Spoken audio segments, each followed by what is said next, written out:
psicanalista de uma linha mais inglesa. Quem já estudou, gosta de psicanálise aí, tem várias psicanálises, né? Então tem Melanie Klein, tem Margaret Mahler, que eram autoras que discordavam do Freud em algumas questões, principalmente no sentido de adiantar alguns processos, a formação do id, do ego, do superego.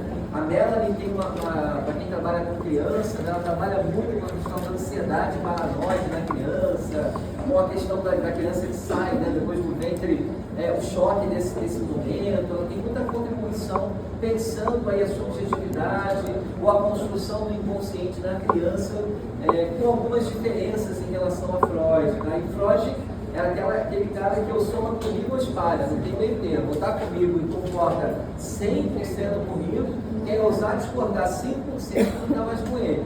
Assim, ele teve vários discípulos, ao mesmo tempo não teve quase nenhum. Então, Reich foi discípulo dele, foi embora, o Jung foi discípulo dele, foi embora, o Adler foi embora, assim como Melanie Klein, assim como Margaret, todas elas de alguma maneira beberam na fonte da psicanálise, mas acabaram discordando. O Pichon, ele é psicanalista, quando a gente viu na biografia dele, chega a criar uma associação psicanalística na Argentina, acreditava realmente que a teoria que mais conseguiria dar conta dessa subjetividade, da própria necessidade do vínculo, era a teoria psicanalística. Tinha esse ver, ninguém é perfeito, então ele tinha mas ele tinha essa tendência aí, a lógica dele. Então ele pega a teoria da Melanie Klein, que é uma teoria de relações objetais, uma relação do sujeito com o objeto investido de afeto, investido, digamos assim, de uma necessidade. E essa relação do objeto, onde o objeto passa a ser importante para o sujeito, que era uma relação só unidirecional, ele se inspira nela, não é só pegar o gráfico aqui, depois eu volto, ele se inspira nela, na verdade, nessa relação sujeito-objeto, que é só de ida, o sujeito é que investe o objeto de uma certa forma com afeto, o objeto não tem como fazer a mesma coisa. Aí ele começa a pensar no caso do sujeito, se eu fosse falar, né, desse investimento, no caso de pessoas, aí não seria só um sujeito, digamos assim, ausente, né, passivo, na medida que esse sujeito investe, esse sujeito de afeto, muito provavelmente esse afeto aí será correspondido ou não, mas ele não ficaria inerte a esse afeto ou esse ódio, no caso do vínculo negativo, ele não ficaria simplesmente passivo, inerte, ele reagiria. Então, no caso da relação entre sujeitos, ela é sempre bidirecional, né? E esse bidirecionamento aí, a questão do sujeito sempre se importar ou reagir, aí se importar com o outro, ele faz com que o vínculo possa surgir. Lembra que a gente foi falando aí que o vínculo pode ser, né, positivo ou negativo, e aí, em função disso, né, esse sujeito pode ter com o outro uma relação positiva e o outro também, o melhor dos mundos, né? Os dois se amam e tal, se curtem, maravilha. Mas pode ser que ele ame e o sujeito não goste dele, não corresponda esse amor e tal, né? Que dá muito problema. Pode ser ao contrário, né? Esse aqui gosta e esse não, né? Enfim, pode ser que os dois não se gostem, os dois se odeiam, aí tudo bem, cada um do seu lado mesmo, né? Mas enfim, o que não pode é um deles serem diferentes. Se o sujeito me ama ou me odeia, mas minha reação para ele é de indiferença, então o vínculo não acontece. Para ter vínculo, eu tenho que amar ou odiar. Olhar a pessoa e não ter nada tem mais a ver com o agrupamento. Então lá um monte de gente, eu não tenho, vocês são pessoas, são seres humanos, ok? Mas eu não tenho afeto nenhum ali, não tenho indiferença, nem nome, nem nada, né? Mas que eu posso dizer como é que o outro se veste, não sei o que, o outro está fazendo isso, a gente começa a fofocar mentalmente, mas assim, a maioria das vezes é diferente. Aí você vê um amigo no olho, aí já é outra história. O amigo apareceu ali, por aqui e tal, pois é, e tal. Aí é diferente, tá? Então, ele se inspira na teoria das relações objetais para criar a relação vincular, tá? Voltando lá, ele ressalta a necessidade de ver o ser humano a partir de 3 prismas. Então, quando ele pensava o grupo, ele pensava na dimensão psicossocial, sociodinâmica e institucional. Psicossocial é uma questão mais, uma questão interna do homem, a necessidade, o desejo de estar com outros.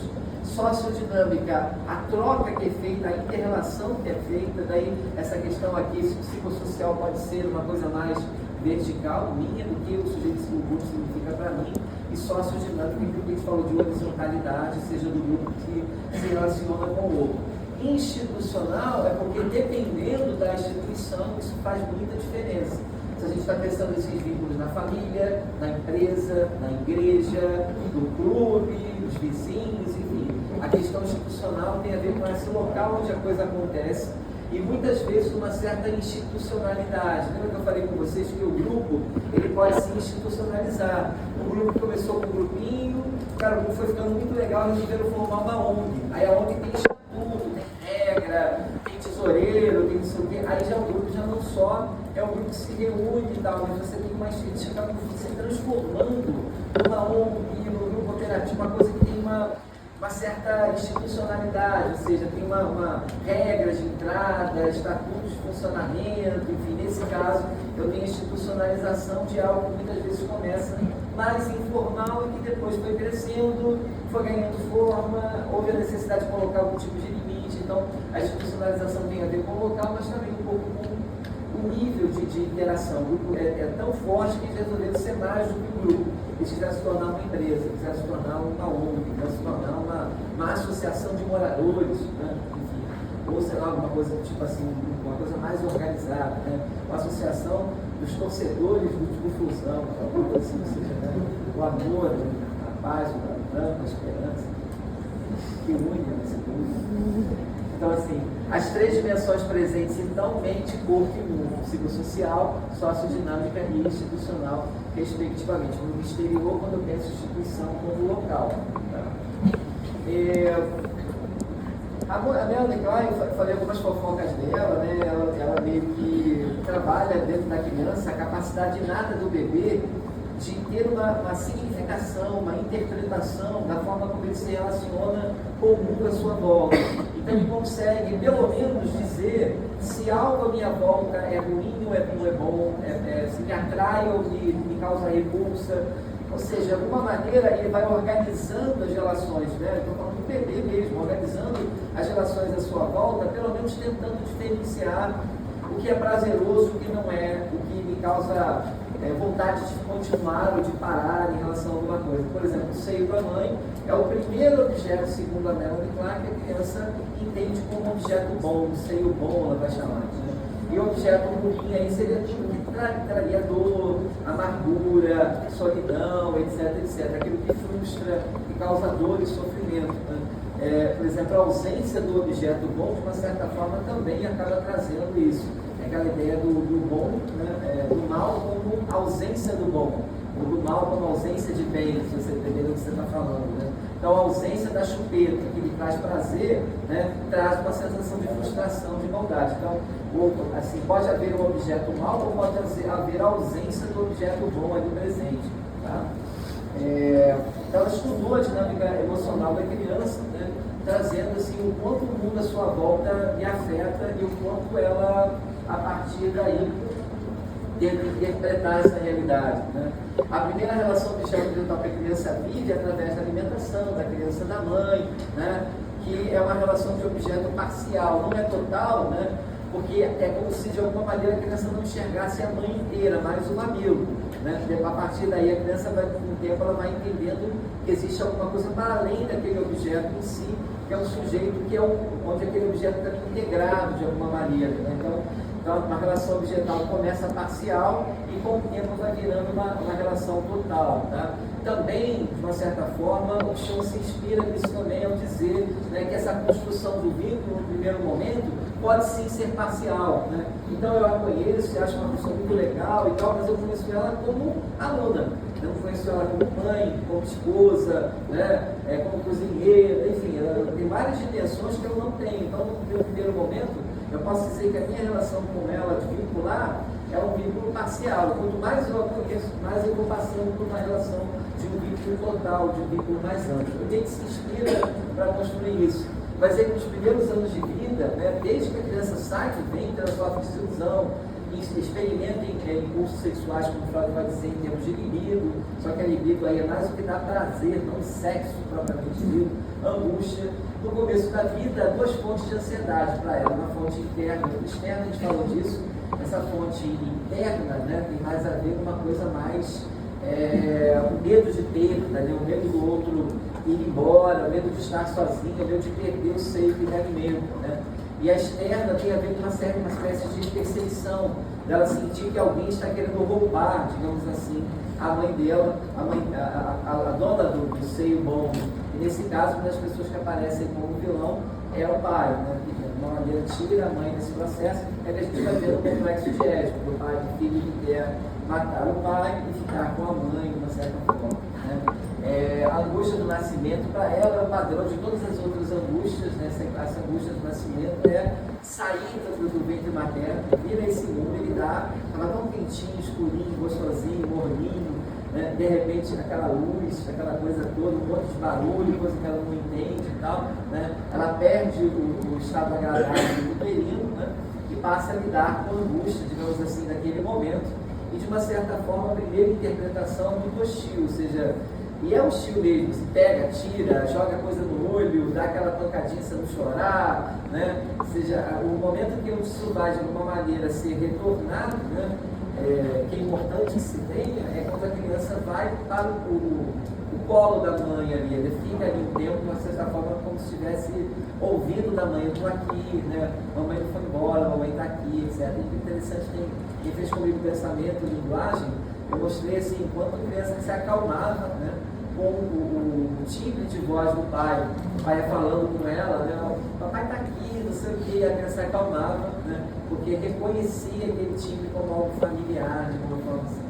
Essa angústia persecutória, né? Ela está presente desde o início, na verdade, só mais tarde ela vai resolver isso aí, entendeu?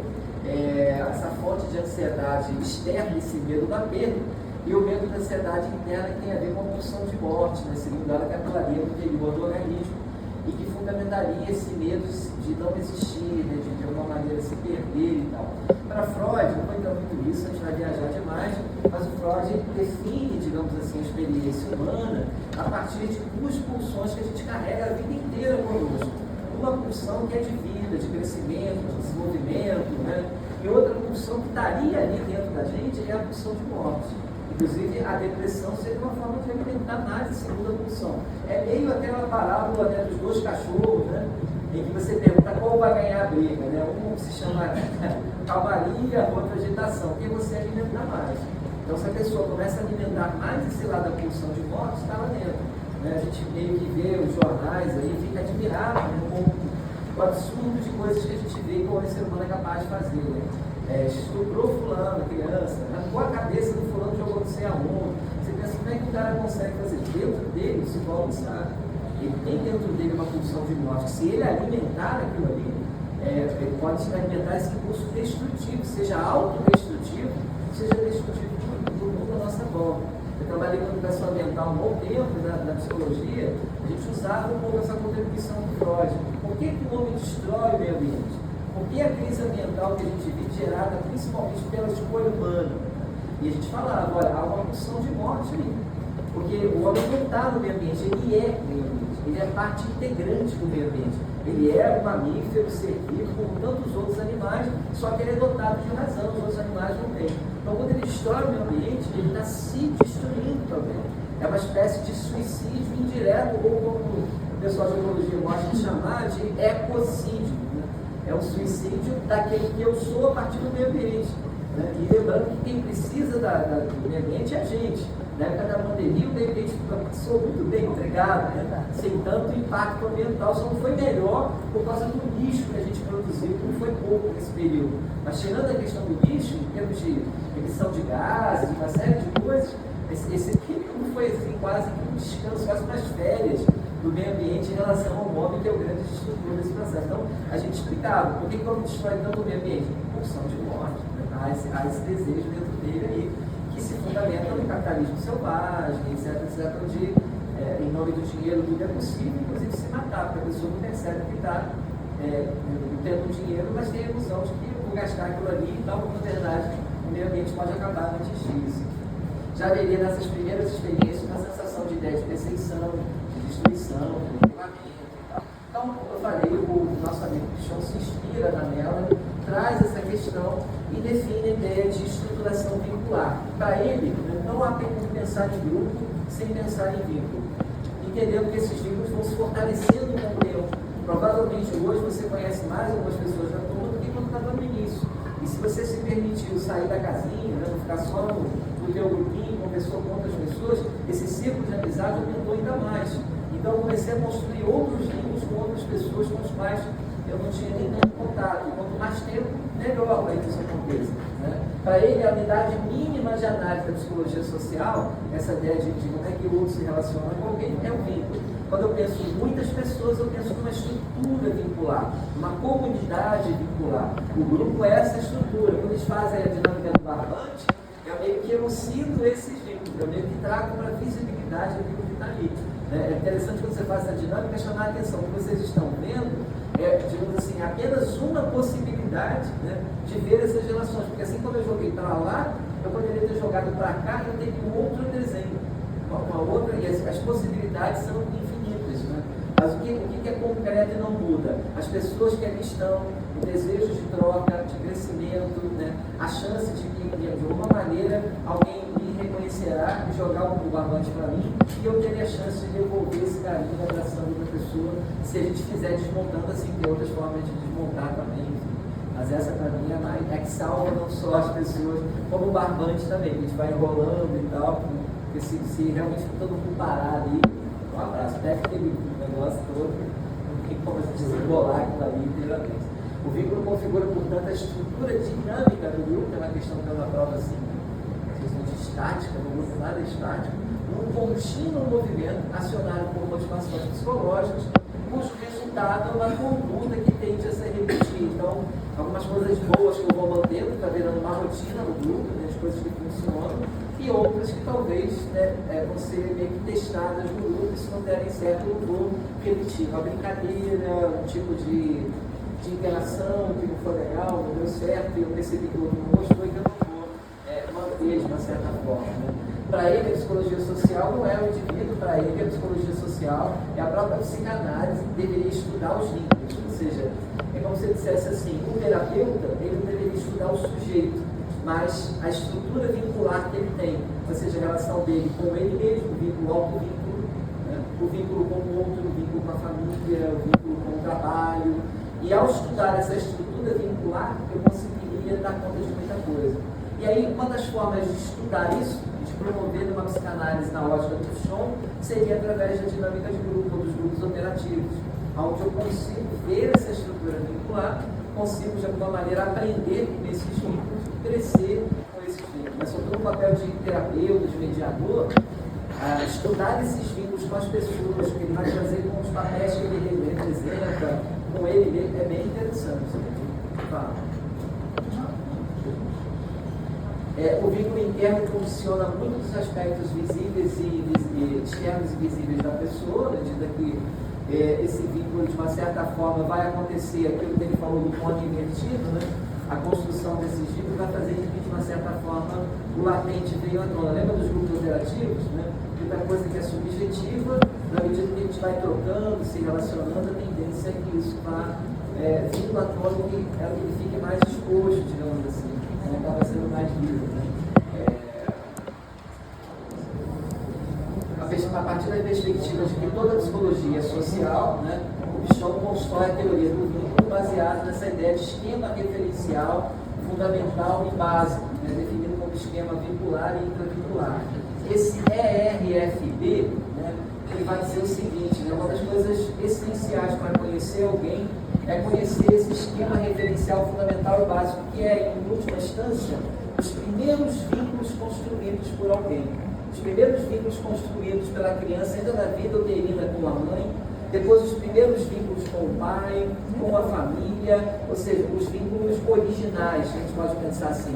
Ou seja, porque esses vínculos iniciais, e aí se você pensar numa família estruturada, no pai ou mãe ausente, numa série de coisas, o que vai acontecer com esse esquema referencial básico, que de uma certa forma se refletirá nos outros vínculos, ficará totalmente prejudicado. Né? Então, para ele, seja, é necessário entender como é que os primeiros vínculos se constroem e o quanto essa rede inicial afeta os outros vínculos que se construirão a partir disso.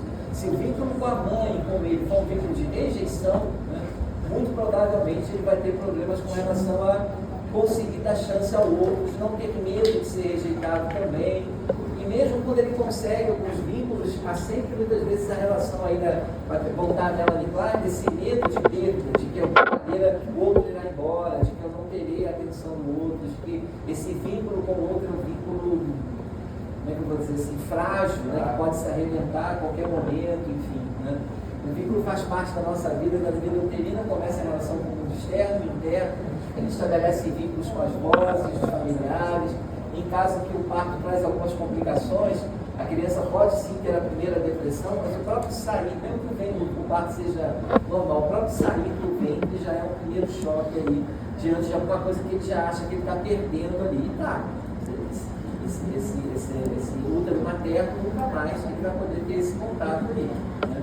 Embora muitas vezes a gente sonha de um dia poder, às vezes, olha, a vida está tão difícil, você entraria entrar de novo nesse útero materno.